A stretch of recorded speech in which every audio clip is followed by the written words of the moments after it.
Ok, muchacho, esta es una presentación que voy a hacer de manera preliminar a forma de aclarar ciertas dudas y para que entiendan un poco mejor el objeto de este proyecto. Bueno, nos vamos a basar siempre en el aprendizaje de los lenguajes de desarrollo web. Pero ¿qué cosa es desarrollo web?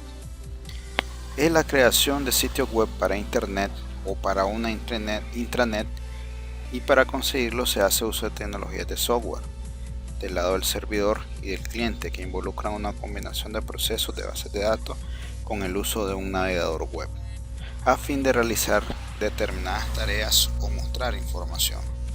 Ok, entonces aquí vemos de que se realiza tanto en internet como en una intranet. Ustedes saben, el internet es cuando todas nuestras computadoras se conectan a lo que le llamamos la nube, el diálogo global, la red de redes, etcétera. Y la intranet es cuando nosotros estamos en una empresa conectándonos a una serie de servidores que sirven como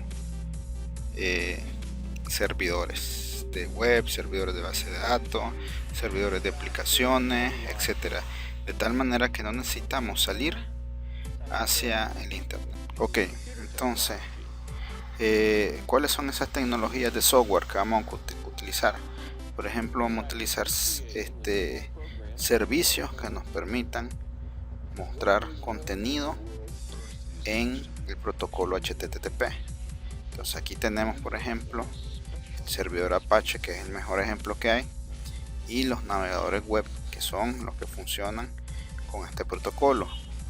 A su vez vamos a tener acceso y conexión a bases de datos que, como sabemos, son las que guardan los datos de nuestras aplicaciones. Ahora, ¿qué lenguajes de programación web se pueden utilizar? Tenemos varios. El ASP.NET, PHP, Python, el Ruby y el Node.js. En este caso, por ejemplo, ASP se basa en la tecnología .NET de Microsoft. Podemos utilizar acá C# y Visual Basic. Las ventajas es que orientado a objetos, que es un paradigma esencial en la programación. Sin embargo, necesitamos muchos recursos en el servidor para poder ejecutarlo. Después tenemos PHP, es uno de los lenguajes más flexibles, más sencillo, es potente, de alto rendimiento, es fácil de aprender, tiene mucho soporte en línea. También podemos conectarnos con bases de datos y aparte es bastante liviano. Por ponerle un ejemplo, la plataforma WordPress está hecha en PHP. Plataforma Magento está hecha también en PHP.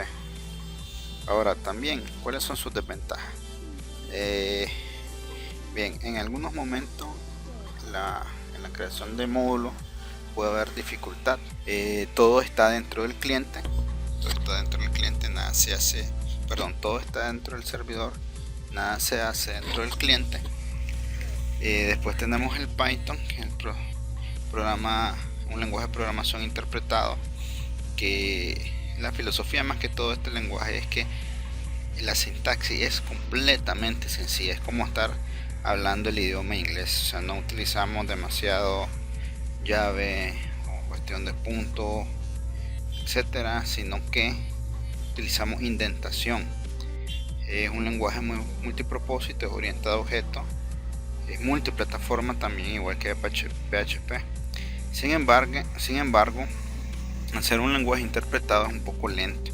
Después tenemos Ruby, un lenguaje de programación interpretado también, es orientado a objetos, es multipropósito, el código es bastante legible y es multiplataforma.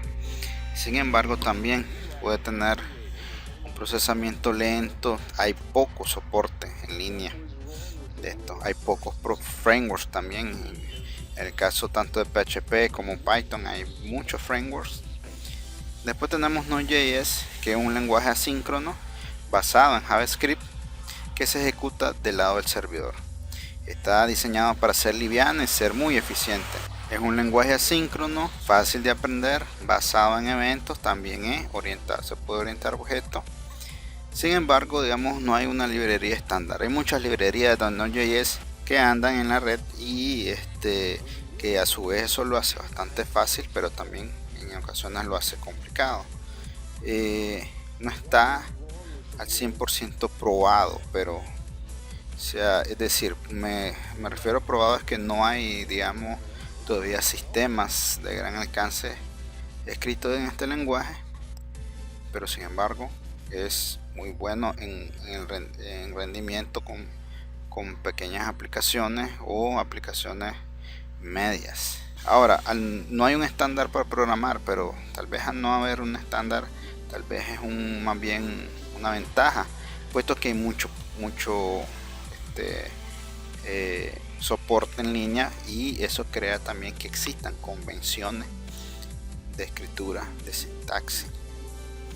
Ahora, ustedes están acostumbrados mucho al lenguaje compilado, como lo de C, C#, C++, Visual Basic, y es muy bueno, es muy bueno para crear aplicaciones de escritorio, pero también tenemos que ver que el lenguaje interpretado nos da algunas ventajas. Vamos a ver, recuerden que el lenguaje compilado, tenemos un programa fuente, ¿verdad? Que el código fuente que nosotros escribimos lo pasa al compilador. Este compilador lo vuelve el código objeto, es decir, el ejecutable.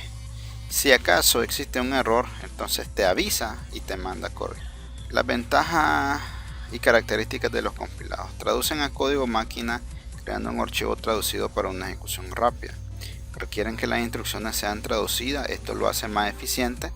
El procesador solo entiende un lenguaje que domina el lenguaje máquina, es decir, todo lo que escribimos en el código, lo pasa al lenguaje que la computadora entiende, es decir, pasa del lenguaje de alto nivel al lenguaje de bajo nivel. En el caso de los interpretados, las instrucciones se traducen una a una cada vez que se ejecuta el programa. Son típicamente unas 10 veces más lentos que los programas compilados, puesto que prácticamente es como que se estuvieran compilando en línea. Sin embargo, existe la facilidad de lograr independencia de plataforma y menor tamaño. Esto es importante. Es decir, cuando hablamos de un programa compilado, llámese, digamos, C#, Shift, Objective-C, es solo para un tipo de plataforma. Es decir, C# solo nos sirve para Windows. No podemos crear programas para Mac. Sin embargo, en los lenguajes interpretados, nosotros nos quitamos esa cadena, ese limitante, y programamos para navegadores. Y los navegadores, como saben, son multiplataforma. Siempre vamos a utilizar la filosofía de cliente-servidor. En servidor vamos a ejecutar los lenguajes PHP, Ruby, Node.js, Python, ¿verdad? Ejemplo. Y en el cliente, que es el navegador, nuestro cliente, vamos a ejecutar el lenguaje de front-end, que se utiliza gracias a los lenguajes de marcado como HTML, CSS y JavaScript, que es el lenguaje de scripting. No solo existe esto, es decir, los lenguajes interpretados nos generan una serie de frameworks. Por ejemplo, por ponerles un ejemplo, Python tiene un framework que se llama Django. Es decir, que si tú escribes un programa, una aplicación web en Python desde cero, tienes que comenzar a escribir los módulos, librerías que vas a utilizar. Sin embargo, con Django ya te hicieron ese trabajo. Lo mismo pasa con Node.js, que es un framework basado en JavaScript. Lo mismo pasa con Symfony, que es un framework basado en PHP. Lo mismo pasa con Java, que es Java EE, que es basado en el Java normal, y Ruby on Rails, que es basado en Ruby. Ahora, siempre utilizamos dos tipos de base de datos que son soportados por el lenguaje. Por ejemplo, Node.js soporta MySQL, SQLite, MongoDB, CouchDB, etc. PostgreSQL. Microsoft.NET soporta Microsoft SQL Server, soporta Oracle, soporta MySQL, etc. Ahora, esto es la parte del backend, es decir, es donde se ejecutan nuestros procedimientos. Pero ¿qué pasa en la parte de enfrente, en el front-end? Nuestros lenguajes básicos son el lenguaje marcado HTML, el lenguaje de scripting, que es JavaScript, y el lenguaje de estilo, que es el CSS. Pero sin embargo existen frameworks que nos van a ahorrar el trabajo, es decir, vamos a poder programar en menos tiempo.